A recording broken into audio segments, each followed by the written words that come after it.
Esse é o podcast Amigos do Mestre e eu sou o Pedro Arruda.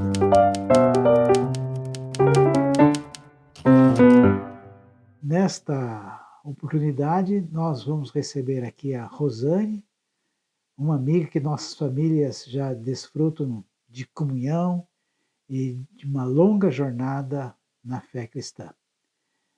E nós vamos conversar então sobre o livro Comunidade, Expressão do Corpo de Cristo.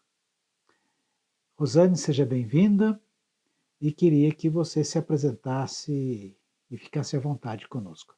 Desde já, muito obrigado pela sua presença. Agradeço o convite, é muito bom, assim foi, na verdade não foi nenhum sacrifício ler o livro, foi gostoso. No primeiro momento, na primeira sentada eu já cheguei na metade do livro, foi realmente bem dinâmica a leitura e gostosa. E realmente, como você falou, né, somos amigos de longa data, então muitas vezes lendo o livro, parecia que eu estava ouvindo você falar, porque eu já ouvi você falar algumas coisas que Sim, estão sim, aqui, com né? certeza. Então, realmente algumas coisas, é bem o jeito do Pedro mesmo de falar as coisas, né? Então, foi muito, muito, faz parte dessa coisa do nosso relacionamento, Sim. né? Ler o livro, então Uhum. não foi mesmo sacrifício. E teve alguma coisa que chamou a sua atenção mais, que ressaltou assim, Rosane? Eu acredito sim, todos os livros em geral, eles falam com diferentes maneiras, com Uhum. diferentes pessoas, e em diferentes momentos também, né. Então, algumas coisas que me chamaram bastante atenção, é claro, o tema, né, comunidade, expressão do corpo de Cristo, é um assunto que a gente tem conversado muito na nossa comunidade, no nosso grupo, né. Sim. E algumas coisas, assim, que estão aqui, vêm corroborar com algumas coisas que a gente tem estudado, que a gente tem também conversado com alguns irmãos. Então eu gostaria de destacar, quando você fala aqui, no capítulo que fala sobre comunidade apostólica de Jesus e de Paulo, Sim. Uhum. né. Primeiro, assim, sobre microgrupos, eu achei muito interessante você falar, eu nem ia falar disso agora, mas hoje eu estava pensando sobre isso. Quando você fala dos microgrupos, né, que o irmão chamou o irmão, Sim. ou que aqueles trabalhavam juntos, né, e eu me lembro quando eu me converti, nós éramos amigos, e nós nos Só. convertemos nove Uhum. amigos juntos, né. Você se lembra Sim, disso, sim, com né, você certeza. participou da nossa conversão. E um era irmão do outro, outro era primo do outro, um era namorado do outro, né. Então isso que a gente já tinha, né, de Uhum. de relacionamento, a gente buscou juntos, né, e conheceu Jesus juntos. E esse microgrupo, Rosane, uma coisa que chama atenção é que parece que atualmente nós pensamos em pertencer a uma igreja ou uma comunidade de maneira avulsa, individual. Então as pessoas vão chegando e vão se filiando, vão se membrando ali. Uhum, E isso dá a ideia de uma associação, coisa assim, né? Mas na comunidade como o corpo de Cristo, o relacionamento precede, né? Então, é, entrar alguém de maneira avulsa numa igreja, ela acontece, mas ele só vai perseverar lá se ele criar laços, uhum, e laços não com todo mundo. Pode ser uma comunidade grande, mas laços com pequenos grupos de 2, 3. E a gente vê, então, como estava dizendo, que na comunidade de Jesus, né, Pedro, André, Tiago, João, assim, a primeira experiência comunitária que veio formar depois os 12, foi exatamente isso, né? Pedro e André eram irmãos, Tiago e João eram irmãos, trabalhavam juntos, eram amigos, e Jesus acabou se hospedando na casa de Pedro, juntamente com eles, na primeira inauguração, digamos assim, do seu uhum, ministério, né? uhum, Então, realmente, esse valor do relacionamento, ele é precedente, né? Ele é uhum, fundamental para dar base para a comunidade. exato. Eu me lembro que quando eu fiz 60 anos, eu fiz uma Gente, festinha, fiz uma festinha. E aí, quem convida, quem convida, quem convida. Quando eu percebi, as pessoas que estavam ali eram somente as pessoas da minha comunidade ou pessoas que eram minhas amigas, que Uhum. já tinham sido dessa comunidade, não estavam mais, mas permaneceu a amizade, né. Sim, sim. Então, são laços que a gente realmente faz para a vida toda, né. Isso fala muito, muito com a gente. E assim, dentro disso, uma coisa que me chamou bastante atenção sobre Paulo, por quê? Paulo também viveu essa Uhum. mesma experiência, né, de ter uma comunidade de pessoas, de quem ele dependia, que dependiam Sim, dele, sim. né, que, o ajudavam nas dificuldades financeiras, nas prisões, nas orações, né, de quem ele tinha saudade, quem ele queria ver. Então a gente está estudando as cartas de Paulo num grupo de amigos, né, e de todas as coisas, Paulo, é inesgotável, né, o Uhum. tesouro que tem ali nas cartas.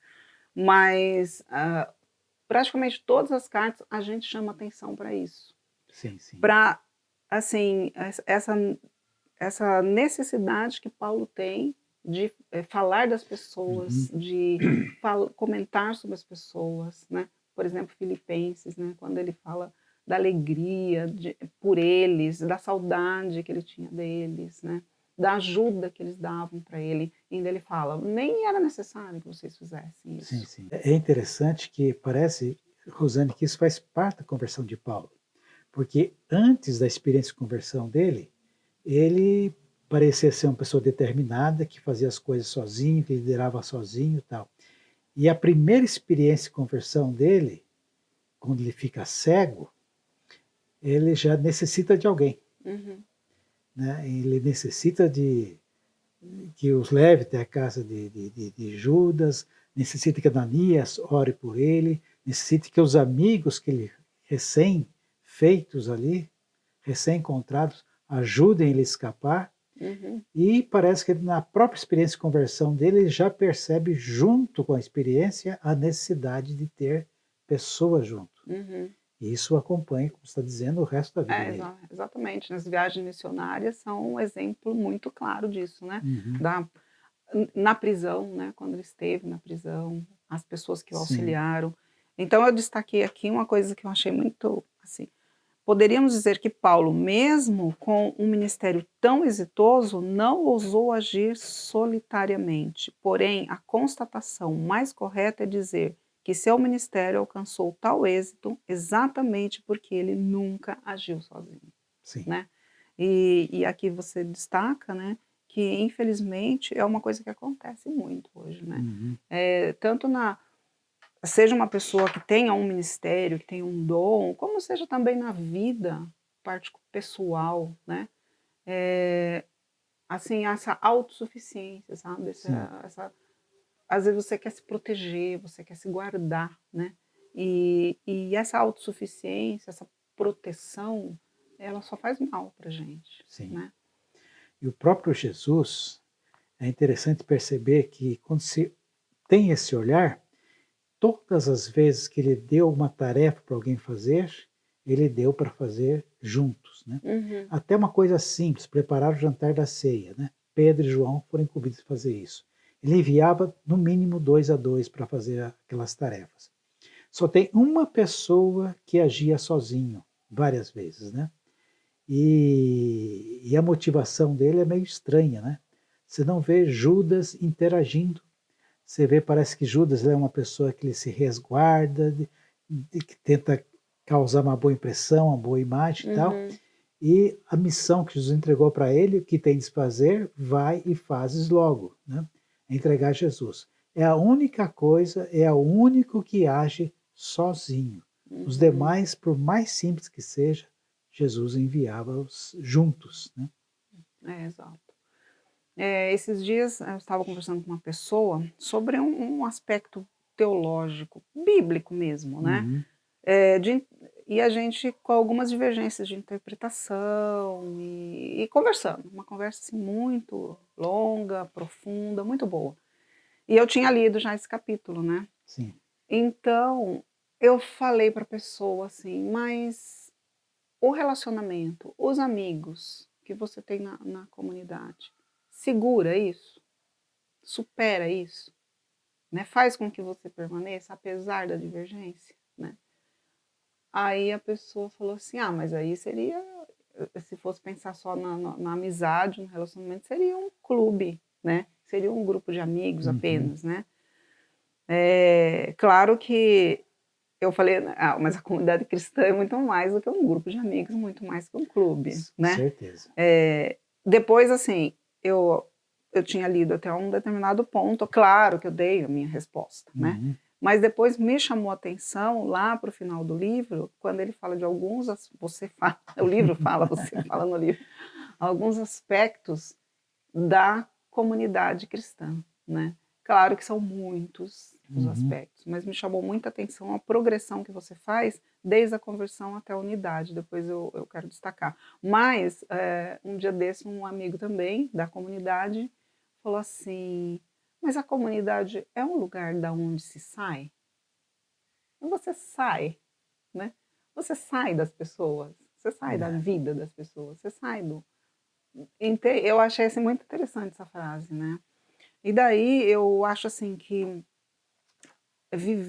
viver a comunidade cristã, ela envolve, eu achei muito interessante esse processo de você crescer na unidade, crescer na visão do que é uma comunidade, né? Que faz parte do corpo de Cristo, a sua comunidade local, que faz parte do corpo de Cristo, né? Então, eu queria destacar aqui essa progressão que você fala, não lembro o nome do capítulo, vamos ver, o caráter profético da comunidade, né? Que ele fala sobre, você fala sobre a conversão, a comunhão e o mistério de Cristo.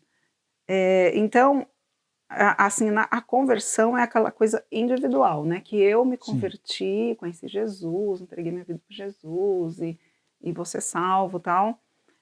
Mas a grande maioria dos convertidos, infelizmente, dentro das comunidades, ficam nesse nível. Né? Verdade. Então ele às vezes passa anos na vida dele nessa luta, né, que você até comenta aqui, entre alma e espírito. Então, aí eu peco, aí eu peço perdão, aí eu tento manter a minha salvação ali, né, dentro. Embora Paulo fala que a gente tem que desenvolver a nossa salvação, de fato, né? Mas eu não estou falando nesse aspecto de desenvolver a salvação, mas tentando me segurar. Sim, se né? equilibrando. Me equilibrando. E assim, esse aspecto da fé, de que Deus se eu tenho problema de saúde, Deus vai me curar, se eu tenho problema de desemprego, Deus vai me dar, eu preciso manter meu emprego e tal. Então, nessa coisa de eu para mim, eu máximo para aquele meu círculo lá, para minha família, né? E aqui é interessante porque você fala, né, que depois da conversão tem o outro passo para a gente viver realmente numa comunidade de expressão do corpo de Cristo, né, que você vai passar por um outro passo, que é o de comunhão. E vai perceber que a sua vida cristã não é só sua, né, mas você está inserido num corpo, está inserido num maior. E aí você começa a perceber as outras pessoas. Sim. Não sei quanto tempo cada um demora a perceber isso, né? E como a comunidade também dá esse espaço, dá essa ênfase. Eu acho, Rosana, que é uma confusão entre salvação individual e conversão individual. A conversão, ela é individual, ela precisa ser individual. Ninguém pode se converter por mim. Eu tenho que me converter. Agora, contudo, eu não vou ser salvo sozinho. Vai ter uma multidão de salvos. Então, compreender que eu não vou para ou chamar assim, vou para o céu sozinho, não. E essa comunidade celestial, final, tal, a gente começa a formar aqui já. Então, a conversão, ela é o primeiro indicativo disso. Eu converto o meu egoísmo e começo a me abrir para o outro. Se eu não tenho esse processo de me abrir, de compreender, de ir em direção ao outro, eu continuo fechado no egoísmo que eu tinha antes da conversão, apenas dando uma roupagem espiritual a eles, né?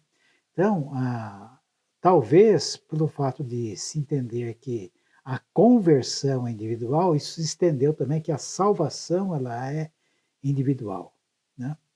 Mas se eu me manter egoísta, individualista como era antes, eu vou estar, na verdade, comprometendo a salvação.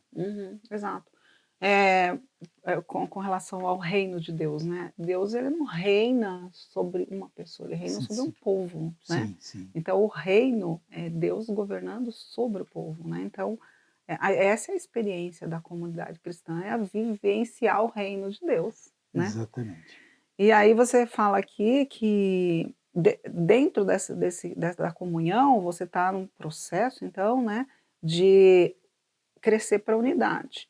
E aí Uhum, tem a unidade interna, que é a unidade dentro da sua comunidade, com as pessoas que fazem parte da sua comunidade, sim.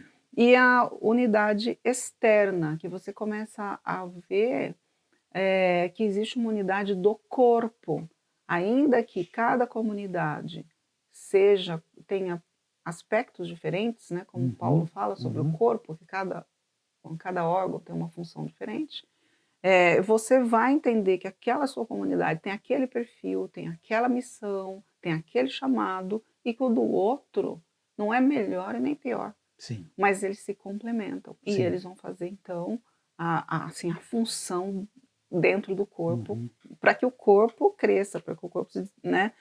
Então, aí você perde aquela coisa da minha igreja, da minha comunidade, do meu sim. grupo, né? Uhum. Que é melhor ou pior. Ah, a gente é ruim É. nisso, ah, a gente é bom nisso, mas. Se a gente sair desse individual para abrir para o outro, mas parar no caminho, parar para esse outro próximo, da congregação, da comunidade que a gente pertence, a gente acaba sendo também secretarista, mas um Exato. secretarista coletivo. Então, o meu grupo, a minha igreja tal. Então, é preciso sempre avançar mais para perceber que outros também fazem parte desse universo do corpo de Cristo. Né? Exato.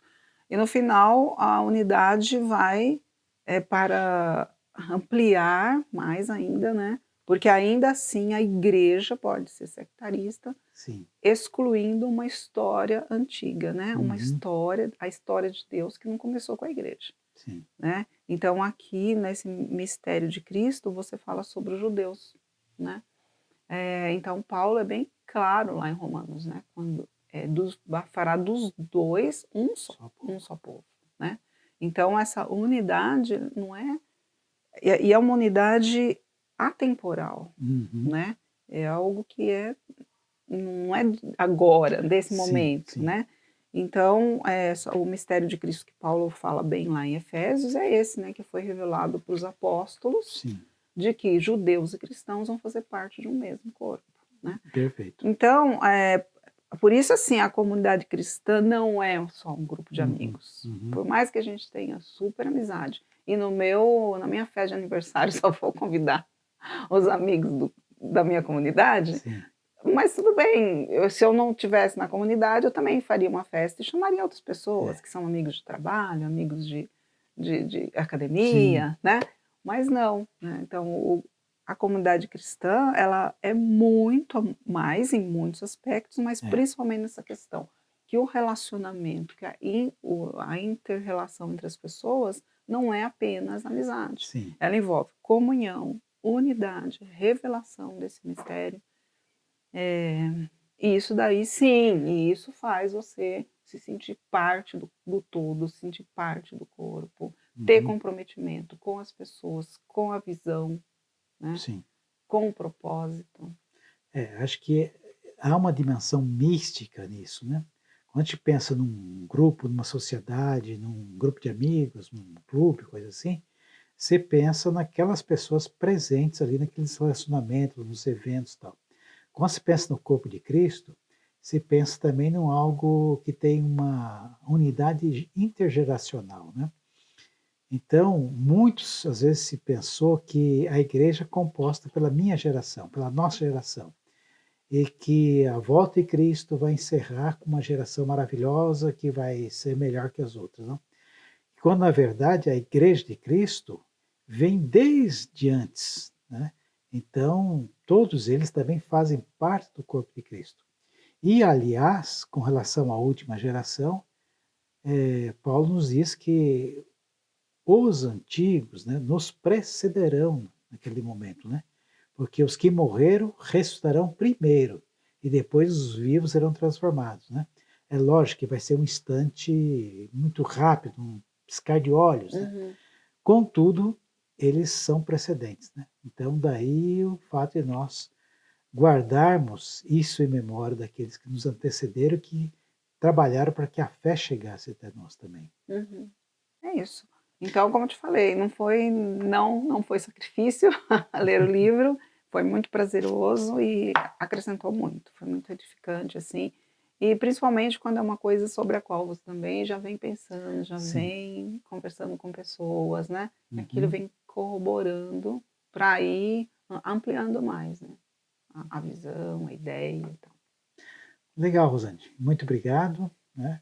Você enriqueceu muito a nossa conversa, enriqueceu muito o conteúdo que nós já temos aí. E como você disse, né, isso não é um produto de um gabinete, mas é produto de relacionamento, e muito que tem aí é fruto do que nós já nos relacionamos, aprendemos e vivemos juntos. Uhum, isso. Muito obrigado Obrigada, foi um prazer. e até a próxima. Até a próxima.